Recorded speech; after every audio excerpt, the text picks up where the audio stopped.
Hey everybody, I'm Zach and I like movies, and I'm here to talk to you about the brand new Knives Out mystery, Wake Up, Dead Man. So yeah, this is the latest whodunit from writer-director Rian Johnson, a guy who, in my opinion, has yet to miss. Everything he's done, I've loved, all the way from the start with his scrappy indie high school set detective movie Brick, all the way to his more recent fare in more bigger budget projects like his Star Wars movie that everybody has very normal opinions about. I think it's great. That movie's awesome. I'll defend it to the rest of my life.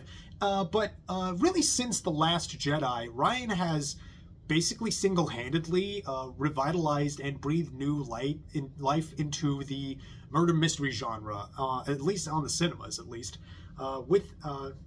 beginning with his 2019 immediate modern classic, Knives Out, the absolutely a total blast, a fun, bouncy, twisty, passionate love letter to all the murder mystery, all old murder mysteries of yore, all the works of Agatha Christie, from Clue, and where he first debuted his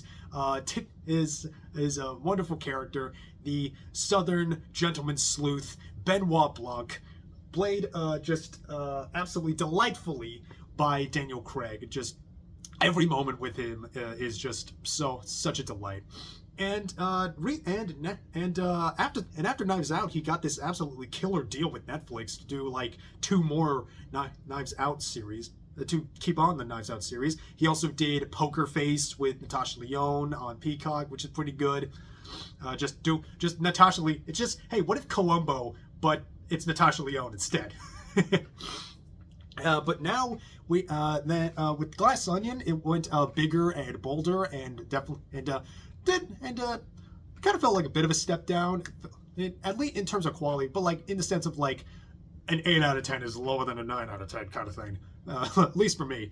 But now we have Wake Up Dead Man, which comes back to a more intimate setting, like the first one, a little more closer in tone.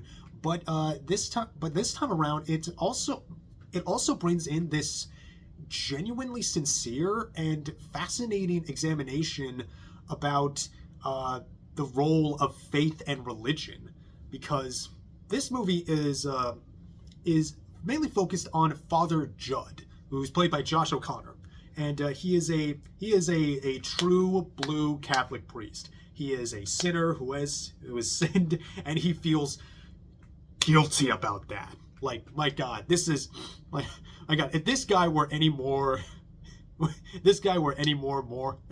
Matthew Murdock, it would just honestly be played by Charlie Cox. but he's a troubled pastor who is sent to a small parish that is ruled with an iron fist by Monsignor Jefferson Wicks, played by Josh Brolin, who's just a real firebrand fundamentalist asshole. And he has this tight knit of loyal followers that he like keeps a tight control of. There is a lawyer played by Kerry Washington, a cellist played by Cailee Spaeny, a has-been writer who was played by Andrew Scott. There's Daryl McCormack, who's a real political wannabe. Also there's there's Dr. Jeremy Renner, which funny that he's here given the joke in Glass Onion. And there's also the groundskeeper, played by Thomas Hayden Church, and a true devout follower played by the wonderful Glenn Close. And then there's a murder, and Benoit Blanc shows up, and he's being ushered around by police chief Mila Kunis, and we're just kind of off to the races there. You get your bait and switches, you get plenty of laughs, and like I said, a really moving movie about really moving and faith-affirming film. And it is absolutely just, he's done it again. I can't, man, Ryan, I'm begging you, miss just once. All of these movies just absolutely been my thing. It's just it really tickles all of the stuff. every like little bit about like intrigue and like mystery and like what not and like knowing what makes mystery movies fun and like toying around with like toying around with like what we expect from that.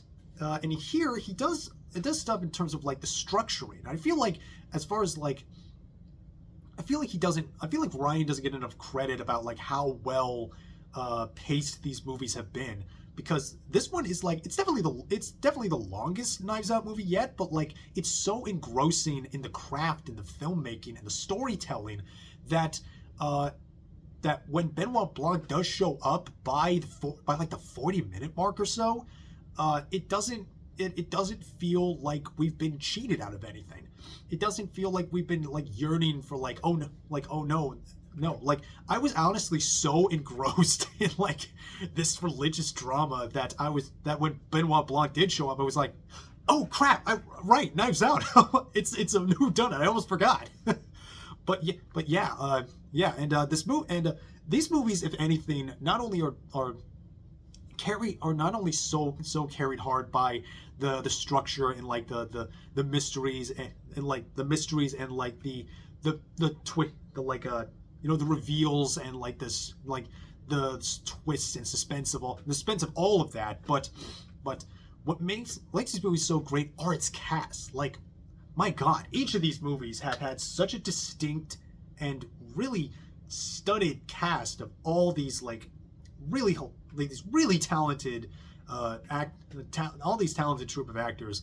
And here you absolutely get that here. Just everyone's just doing great work, just playing up these roles, just digging into every bit of what the script gives them, and it gives them plenty. But the real two standouts here are Glenn Close and especially Josh O'Connor. Like, yeah, Daniel Craig, Benoit Blanc, we know we come to expect. He's just having so much fun playing up this role. Like, this would be his like career defining role if he didn't also play James Bond. But man, the two real standouts here, Glenn Close. I think people really forget how good an actress Glenn Close is, and this one honestly. If we lived in a just world, she honestly would be considered for Oscar nomination for this role. But man, it's might be another one of hers to lose. She's always a bridesmaid, never a bride for the Oscar Gold.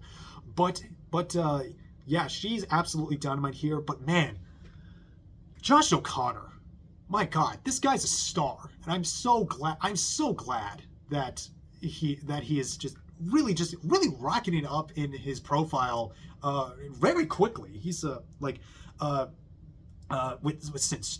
work on like The Crown, but really for me with Challengers was the first time that I really saw him, and he's just absolutely electric in that. He also did this Italian movie from last year called La Chimera, which is magical. It's a marvelous film. You really need to check that out. And this year alone, you have this Knives Out movie. He also was the lead for the new Kelly Reichardt movie, which is coming to Mubi soon. He's going to be the lead in the next movie directed by Joel Cohen, and also involved in a Steven Spielberg UFO thing, which that's probably going to rule. And man, it's just been such a blast watching Josh O'Connor not just rise so quickly, but also like he's become one of my favorite actors lately, because he's really great at just finding playing guys who are going through it. Father Judd is not doing okay. He is really struggling, both externally, what with Jefferson Wicks just antagonizing him, in like how but also like struggling inside about like not just his guilt of his past sins, but also struggling of like how he best should be a priest, because one of the main arguments here is about what role religion ought to play in people's lives, and also and people in the community of people's lives. and also the role that, and also the real in terms of Josh Brolin's character, Jefferson Wicks. He has it very odd. It can obviously seem like a pretty obvious Trump analog, given that how he's able to use his charisma and his power and his dominance and his bullying, and like the way he's just so antagonistic and bullying. He's the comparison is very obvious, but it's not like beating you over the head, but like that's just like the way when he goes on about the horrors of Babylon, and like the Marxists and the feminists are out to get us. Yes, and we need to be warriors for God, as he's like booming out at his pulpit. No, that's just how fundamentalists talk. That's how they've always talked. But Father Judd, he wants to be something that not to wield religion for power and personal gain, but wants to be what a shepherd really is, what a shepherd truly is. He is a guiding hand and a shoulder to lean on. He's someone that you can always be relied on with donations from help from the church, and also help in your personal life. This is wonderful, this genuinely moving moment where Judd and Blanc are like in the midst of this investigation, and he makes a call to someone who he's trying to get information that it's really needed, kind of been on the tick, but then they ask him to pray for him, to pray for them, and he's struck by the moment struck him, and he just steps aside and is a priest for them. Just listen to their confession, listen to them, listen to their struggles, and give comfort for them, even if it is delaying the investigation to the frustration of staunch atheist Benoit Blanc. It's what he felt needed to happen. And I think that's something that really makes this movie very faith affirming. It's when Blanc first shows up, he and Judd have this conversation about about religion, and how Blanc and just standing in this really just gorgeous looking church. My God, and it's the kind of church where every word you speak out, you can hear it echoing against the buttresses and back at you.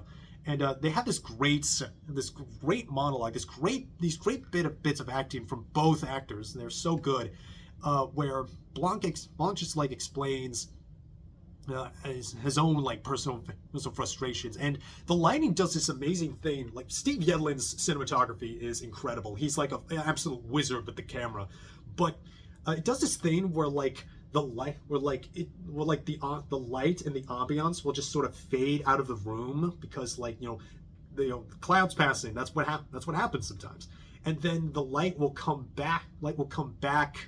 Illuminating on a character. It's very dramatic, very much very symbolic, but it's so effective, and it's so wonderful. It's so beautifully shot, and that happens frequently throughout in most every interior scene in this movie, and they're all so it's beautifully shot, beautifully paced. It's never it's the longest Knives Out movie, but it never feels dull. Never once feels dull. Never feels like it's dragging its feet at all. And despite all the drama, all the dirge, and the very very gothic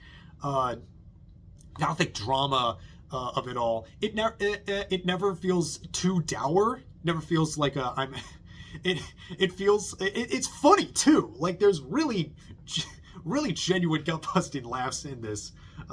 Usually provided from some of the other perishers.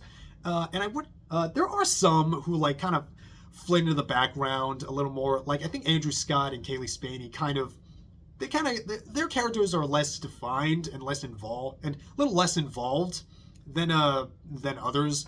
But whole cast is just absolutely wonderful. But man, yeah, our leads are great. The mystery is really dense. I really by the time Benoit Blanc showed up, before we even got into the meat of the murder mystery, I really just felt compelled. I gotta see this again. I have to see this again, and it's a real shame that Netflix is kind of screwed over this movie because this really deserves a wider release. I had to kind of go out of my way to see this at a theater, but I'm so glad I saw all of these movies in a theater. And it's so cool that these movies have kind of carved out a specific niche in modern cinema as like these original properties that are just like carried through like the joy of the performances, the skill and talent of the writing and the directing.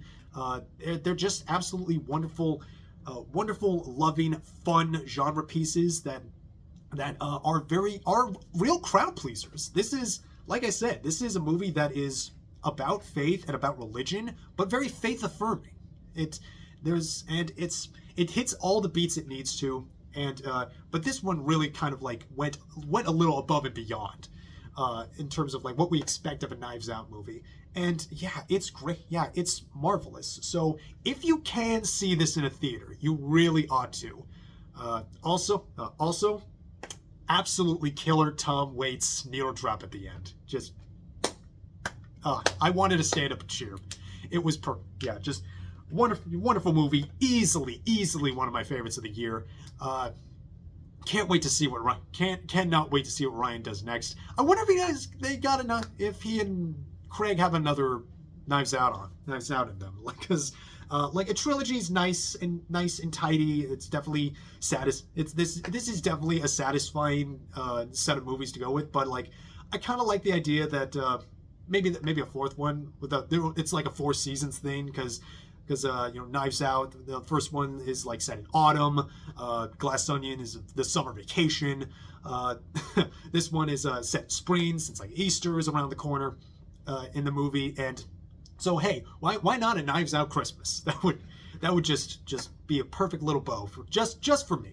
That'd be great. The 4 seasons from Rian Johnson. So yeah, I'm feeling a strong 8 to a light 9. This was absolute delight. I expected nothing less, as if there were any doubt. But yeah, totally loved it. So yeah, what did you think of Wake Up Dead Man? Have you seen it? Do you like this? Did you like this more than Glass Onion? That feels to be the general consensus of things.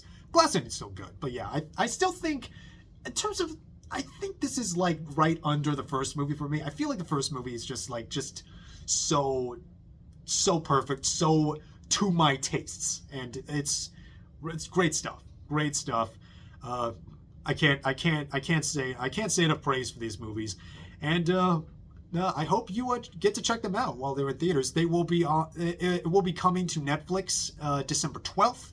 Hopefully you all can see it in a theater until then, and until next time. I'm Zach. I like movies. I got a lot more movies to watch. Got a lot more movies to talk about. And I will, because movies are fun and movies are life, and life is good. And I'll see you all next time. You all take care of yourselves, and hope you had a happy Thanksgiving. Wish me luck for Black Friday.